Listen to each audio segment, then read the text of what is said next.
बिस्मिल्लाहिर्रहमानिर्रहीम। अस्सलाम वालेकुम नाज़रीन, आप यूट्यूब चैनल देख रहे हैं। मैं इमरान ख़ान हूँ। मेरे बलूचिस्तान के भाई वो सामने बैठे हुए हैं और ये पगड़ी नहीं उतारने दे रहे। वो ये कह रहे हैं कि जब तक आप बलूचिस्तान में हैं तो आप ये वाला वीलॉग भी इस पगड़ी को पहन के करें और इसमें हमारी इज़्ज़त है। तो बहुत शुक्रिया आप लोगों का। और मैं वीलॉग के अंदर जो रूटीन की चीज़ें उनकी तरफ आ जाता हूँ और जो ख़बरें हैं वो आपके साथ शेयर करता हूँ। बलूचिस्तान में हमारा वक्त बहुत अच्छा गुजरा है। यहाँ की बहुत सारी यादें हैं जो मैं लेकर जाऊँगा। ख़ास तौर पे यहाँ के लोगों ने हमें बड़ा वेलकम किया। बुरे हालात के बावजूद, घर गिरे हुए हैं इसके बावजूद, गुर्बत, परेशानी और भूख होने के बावजूद, सैलाब में सब कुछ बह जाने के बावजूद इनके दिल बहुत बड़े हैं और ये चाहते हैं कि हमारी ज़्यादा दावत करें, ज़्यादा हमारा ख्याल रखें। मैंने ऐसा बहुत कहीं दुनिया में ऐसा नहीं हो सकता कि लोगों के घर गिरे और वो चाह रहे हो कि आप उनसे दावत कबूल करें। तो हमने अल्हम्दुलिल्लाह 700 मकानात का जो टारगेट है उसको भी माशाल्लाह कुछ और बढ़ाया है। कुछ दोस्तों ने और रब्ता किया और उन्होंने मदद का वादा किया है। तो अगले एक महीने में 700 मकानात तो बिल्कुल मुकम्मल हो जाएंगे और हम आपको दिखा पाएंगे कौन कौन से मकान मुकम्मल हुए हैं और उसका बाकायदा डाटा हमारे पास मौजूद होगा। और इसी तरह हज़ारों ख़ानदानों को राशन की फराहमी का सिलसिला भी जारी है। खैमे भी दिए जा रहे हैं और मच्छरदानियाँ हम बहुत बड़ी तादाद में लेकर आए थे, हज़ारों की तादाद में, वो भी हम लोगों को दे रहे हैं रोज़ाना के हिसाब से। अब आ जाएँ जो रूटीन का जो न्यूज़ का सिलसिला है वो आपके साथ शेयर करते हैं। सबसे पहले ये है कि इमरान खान साहब ने ये कहा है कि लॉन्ग मार्च की सूरत में जो अहम तरीन कार्ड हैं वो मेरे सीने से लगे रहेंगे। वो अभी नहीं बताना चाहते कि मुमकिन लॉन्ग मार्च का आगाज़ कहाँ से होगा, वक्त और जगह का तयन इमरान खान साहब ख़ुद करेंगे। अहम कार्ड अभी मेरे सीने से लगे रहेंगे। पाकिस्तान तहरीक इंसाफ के चेयरमैन से मुख्तलिफ़ लोगों ने मुलाकातें की हैं। वो लाहौर में भी तशरीफ़ लाए और उनकी प्लानिंग ये है कि 6-6 हज़ार जो मज़बूत किस्म के वर्कर्स हैं पाकिस्तान तहरीक इंसाफ के, वो हर ज़िले से शामिल हों लॉन्ग मार्च में। जो आज़ादी मार्च इमरान खान साहब करने जा रहे हैं, हकीकी आज़ादी मार्च, उसमें हर ज़िले से 6-6 हज़ार ऐसे वर्कर्स शामिल हों जो पूरी मजबूती के साथ खड़े रहें और लॉन्ग मार्च के दौरान जितना भी सामना करना पड़े चीज़ों का वो करते रहें। और इसके अलावा कारकुन बहुत बड़ी तादाद में पहुंच सकते हैं। लॉन्ग मार्च का आगाज़ कहां से होगा, वक्त क्या होगा, इमरान खान साहब ने कहा ये अहम कार्ड हैं, ये मेरे सीने के साथ लगे रहेंगे। इससे पहले भी उन्होंने ये कहा था कि मैं टेलीफोन पे भी नहीं बात कर सकता, मेरे फ़ोन तक टेप हो रहे हैं और लॉन्ग मार्च के हवाले से चीज़ें मैं खुद तय करूँगा और ख़ुद बताऊँगा। तो अभी इमरान खान साहब बस करीब ही हैं, कॉल देने वाले हैं किसी भी वक्त, लेकिन वो इंतज़ार कर रहे हैं कि हुकूमत के आसाब पहले जवाब दे जाएं। देखिए, पाकिस्तान डिफ़ॉल्ट के बहुत करीब पहुंचा हुआ है।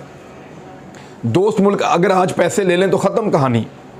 पाकिस्तान के पास अपने पास तो ज़र मुबादला के ज़खायर ना होने के बराबर रह गए हैं, ना होने के बराबर रह गए हैं। पाकिस्तान से बहुत छोटे मुल्कों के पास ज़र मुबादला के बहुत बड़े बड़े ज़खायर हैं और पाकिस्तान 8 अरब डॉलर पर पहुँच गया है। जो पैसा IMF से मिला वो भी खर्च कर दिया है। अगर दोस्त ममालिक अपने पैसे निकालें जो उन्होंने सिर्फ रखे हुए हैं हमारे पास, तो हम यकीनी तौर पे डिफ़ॉल्ट कर सकते हैं और खुदा ना खास्ता अगर वो पैसे में खर्च करने पड़ जाएं तो भी एक अजीब सिचुएशन हो सकती है।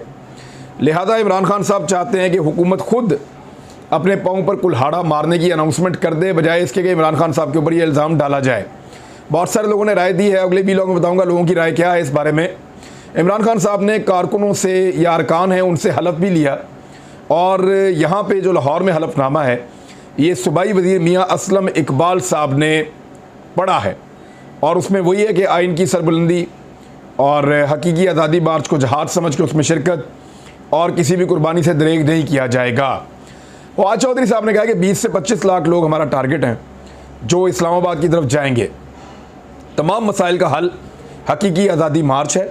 उन्होंने दावा किया कि पूरे पाकिस्तान से 20 से 25 लाख लोग इस्लामाबाद पहुंचेंगे, जबकि राणा सनाउल्लाह धमकियां लगा रहे हैं। फवाद चौधरी साहब ने भी राणा सनाउल्लाह साहब को कल कहा था कि आप जिस डंडे के ऊपर बैठे हुए हैं उसके बलबूते के ऊपर आप धमकियां लगा रहे हैं। तो एक्चुअली तो यही बात है कि जिसके पास एस्टेब्लिशमेंट की ताकत होती है, जिसके पास इक़्तिदार की ताकत होती है, वो फिर इक़्तिदार का और एस्टेब्लिशमेंट का डंडा इस्तेमाल करता है मुखालिफिन के ख़िलाफ़ और वो उसी डंडे पर सवार रहता है। बहरहाल राणा सनाउल्लाह साहब ने यह कहा कि इमरान खान कौम को तकसीम और नौजवानों को गुमराह करना चाहते हैं। इमरान खान के लॉन्ग मार्च को किसी की सपोर्ट नहीं है। एक तो राणा सनाउल्लाह साहब ने क्लियर कर दिया, अब कल को मरीम नवाज़ या फजल रहमान या कोई और पॉलिटिकल लीडर या नवाज शरीफ कोई अगर कहता है कि इमरान खान के लॉन्ग मार्च को सपोर्ट दी गई है तो वो फिर गलत होगा। राणा सनाउल्लाह साहब ने क्लियर कह दिया, वज़ीर दाखिला हैं पाकिस्तान के, कि इमरान खान के लॉन्ग मार्च को किसी की सपोर्ट नहीं है। हुकूमती मामलात को ब्यूरोक्रेसी ने चलाना होता है, जितनी भी रुकावटें हैं वो हटा दी जाएंगी। जब लॉन्ग मार्च का ऐलान होगा तो फिर हम देख लेंगे। फिर उन्होंने धमकी भी लगाई पाकिस्तान तहरीक इंसाफ को कि तसल्ली बख्श हमने फार्मूला तैयार किया है, जहाँ से लॉन्ग मार्च निकलेगा उसको वहीं पे हम धकेल देंगे। और उन्होंने कहा कि आने वाले बने कोई कसर नहीं उठा रखेंगे। आर्टिकल 245 के तहत फ़ौज से भी बात करेंगे। रेंजर्स, FC, इस्लामाबाद पुलिस और सिंध पुलिस भी हमारे साथ होगी, क्योंकि खैबर पख्तूनख्वा ने और पंजाब ने पुलिस देने से माजरत कर ली है। हाशिम डोगर साहब ने एक स्टेटमेंट दिया है, वज़ीर दाखिला पंजाब। अब ये स्टेटमेंट आप देखें, ये मेरे ख्याल में जिम्मेदारी वाली बात है। हाशिम डोगर साहब से आप बहुत सारे इख्तलाफात कर सकते हैं, लेकिन यहाँ पे उन्होंने सियासी बात की है और एडमिनिस्ट्रेटिव बात की और ठीक बात की है। उन्होंने कहा कि पाकिस्तान के सूबा पंजाब में जो परवेज़ इलाही के वज़ीर दाखिला हैं, उन्होंने कहा कि अगर इमरान खान लॉन्ग मार्च का ऐलान करते हैं तो पंजाब हुकूमत उसका हिस्सा नहीं बनेगी। जब उनसे ये सवाल किया गया कि क्या पंजाब हुकूमत लॉन्ग मार्च में हिस्सा लेने वालों को सहूलियात फराहम करेगी, तो उनका जवाब था कि देखें, सहूलियात नहीं दी जाएंगी, हम सरकारी वसाइल इस्तेमाल नहीं करेंगे, क्योंकि ये एक सियासी मामला है। हुकूमत को हिस्सा नहीं बनना चाहिए। अगर बतौर होम मिनिस्टर आप मुझसे पूछते हैं तो हमारा काम ये होगा कि जितने लोग भी लॉन्ग मार्च के लिए निकलें, हम उन्हें सिक्योरिटी मुहैया करें। एक जम्मे गफ़ीर होगा तो उसमें लोगों को सिक्योरिटी भी दी जाएगी। तमाम सड़कें जैम होंगी तो हमने ज़िंदगी के दीगर मामूलात भी चलाने हैं, अशिया की आमदोरफ्त को भी देखना है। हम इन तमाम चीज़ों में मसरूफ़ होंगे। एक सियासी जमात के कारकुन के तौर पर हम पंजाब हुकूमत से किसी किस्म की मदद नहीं लेंगे। ना हम पुलिस से कहेंगे कि वो जाकर कंटेनर्स उठाए, ना हम पुलिस को कहेंगे कि वो आगे जाकर इस्लामाबाद पुलिस से लड़ाई करे। हम ऐसा कोई काम नहीं करेंगे, हमारा ऐसा कोई इरादा नहीं है। तो दिस इज़ वेरी गुड, क्योंकि मुस्तकबिल करीब में यही चीज़ सामने आनी थी। पहले भी इस तरह के स्टेटमेंट्स दिए गए कि खैबर पख्तूनख्वा पुलिस को लाकर पंजाब पुलिस के सामने खड़ा कर दिया गया, पुलिस को लड़ाने की कोशिश की गई। तो इस किस्म के प्रोपेगेंडास किए जाते हैं। हाशिम डोगर साहब ने उसका जवाब पहले दे दिया है कि ऐसा कुछ नहीं होगा। पुलिस जो है वो सिक्योरिटी का काम करेगी और जो कारकुन है वो अपना एहतजाज खुद करेंगे, और कारकुनों को रोका तो नहीं जा सकेगा क्योंकि उनकी अपनी पार्टी की हुकूमत है पंजाब में। आर्मी चीफ ने एक स्टेटमेंट दिया है। स्टेटमेंट इस मौके पर ज़रा अहम है।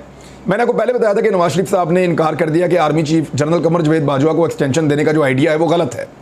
ये आइडिया जब उनके सामने पेश किया गया तो मियाँ साहब ने चट्टा इनकार कर दिया था कि आर्मी चीफ जनरल कमर जवेद बाजवा को एक्सटेंशन नहीं देनी। अब जनरल कमर जवेद बाजवा साहब का बयान है, गैर रस्मी गुफ्तगू करते हुए आर्मी चीफ ने कहा कि ओहदे की मुद्दत मुकर्रर मुद्दत है पूरी होने पर मैं रिटायरमेंट का ऐलान करता हूँ, रिटायर हो जाऊँगा। उन्होंने दोबारा से कहा कि मैं रिटायर हो जाऊँगा। वो पहले भी ये कह चुके हैं, मेरी मौजूदगी में भी एक दफ़ा कह चुके हैं, 2 माह बाद दूसरी मुद्दत पूरी होने पर रिटायर हो जाऊँगा।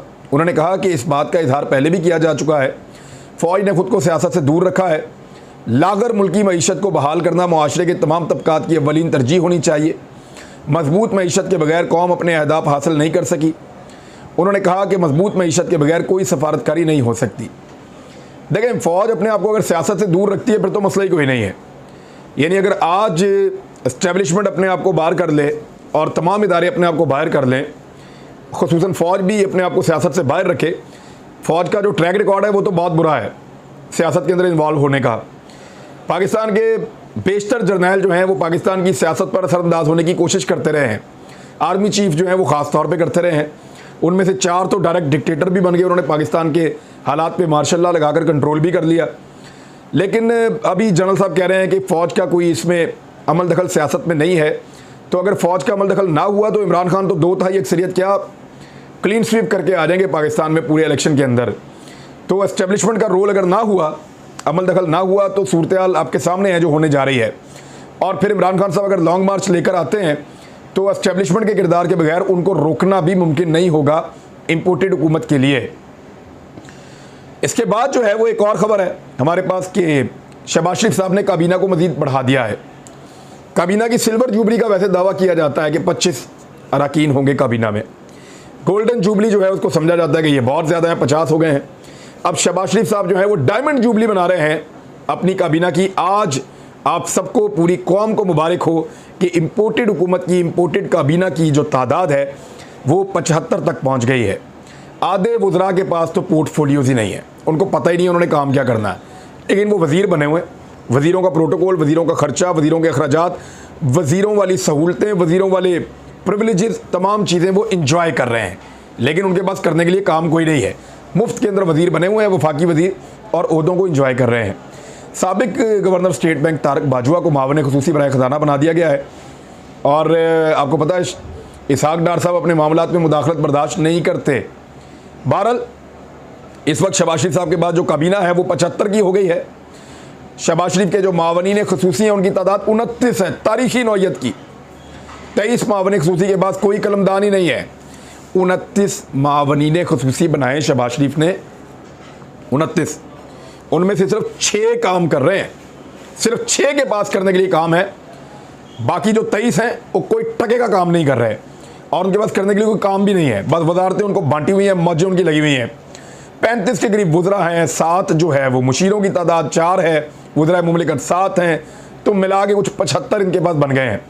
मरीम नवाज़ साहिबा को जैसे ही पासपोर्ट मिला वो फौरी तौर पे लंदन रवाना हो गई। अब यहाँ से आप अंदाज़ा करें कि लंदन जाने का शौक़ कितना है, ख्वाहिश कितनी मचलती है अपने देश में जाने की।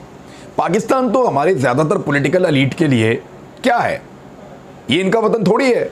यहाँ पे तो ये रूल करने आते हैं, यहाँ पे तो ऐसा लगता है ये पाकिस्तान से इकट्ठा करने आते हैं। एक्चुअली तो इनके घर वहाँ पे हैं, इनके कारोबार वहाँ पे हैं, इनके ख़ानदान के लोगों की नेशनैलिटीज़ वहाँ पे हैं, अपने बच्चों को वहाँ रखते हैं, अपना इलाज वहाँ रखते हैं। अभी सर्जरी करवानी है वो भी वहाँ से करवानी है, वालिद का इलाज वहाँ से, बच्चों का इलाज वहाँ से, बच्चों की पैदाइश वहाँ पे, घर वहाँ पे, कारोबार वहाँ पे, भाइयों की नेशनैलिटी वहाँ पे, हर चीज़ इनको वहाँ की पसंद है। तो फिर इनका असल मुल्क कौन सा हुआ? क्या कभी आपने सोचा है? क्या असल मुल्क वो हुआ जहाँ पे ये आते हैं सिर्फ इक़्तिदार के लिए, या असल मुल्क वो हुआ जहाँ पे इन्होंने अपना सब कुछ जमा किया हुआ है? आदमी जिस जगह से प्यार करता है वहाँ पे अपनी चीज़ें ज़्यादातर चीज़ें अपनी वहाँ पे जमा करता है। बहुत सारे लोग हैं मुख्तलिफ मुल्कों में रहते हैं, लेकिन वो अपने ज़्यादा असासे अपने मुल्क में रखते हैं। इनका इलाज भी वहाँ, इनका रहना भी वहाँ, इनका बोलना भी वहाँ, इनका ओढ़ना भी वो, इनका बिछोना भी वो, इनकी औलाद भी वहाँ। तो फिर वो सूरत हाल तो आपके सामने ही है ना। तो पासपोर्ट मिलते ही मरीम नवाज़ साहिबा फौरी तौर पे निकल ली और निजी एयरलाइन से वो दोहा पहुँची, वहाँ क़याम करेंगी और उसके बाद फिर मरीम नवाज़ साहिबा लंदन पहुँच जाएंगी। IMF ने खबरदार कर दिया है पाकिस्तान को। उन्होंने कहा कि जो वादे हुकूमत पाकिस्तान ने किए हैं वो उनको पूरे करने पड़ेंगे।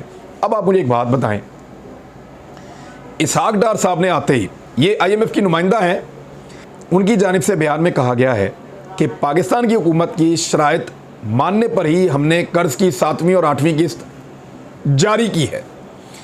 IMF सपोर्ट प्रोग्राम के तहत 7वीं और 8वें जायज़ा रिपोर्ट में जो भी वादे किए गए हैं हुकूमत पाकिस्तान को हर हाल में पूरे करना होंगे। उन्होंने कहा कि सैलाब ज़दगान की मदद के बारे में पॉलिसी पर बातचीत नुकसान की तफसीली रिपोर्ट आने के बाद की जाएगी। कोई बहाना नहीं है पाकिस्तान को, जो हुकूमत पाकिस्तान ने हमारे साथ मुआहदे और वादे किए हैं वो सारे पूरे करने पड़ेंगे, क्योंकि उनकी बुनियाद पे हमने पैसा दिया पाकिस्तान को। अब ये जो इम्पोर्टेड हुकूमत है ये इल्ज़ाम लगाती है कि इमरान खान साहब अपने दौर में IMF के साथ किए गए मुआहदे को तोड़ रहे थे। क्या एक भी ऐसा बयान आपने उस दौर में देखा था? क्या तब कभी IMF ने कहा था कि इमरान खान ने मुआहदे और वादे तोड़ दिए? एक्चुअली IMF को पता था पाकिस्तान की इकॉनमी ठीक सिमत में जा रही है, यह मुल्क पैसे वापस कर सकता है।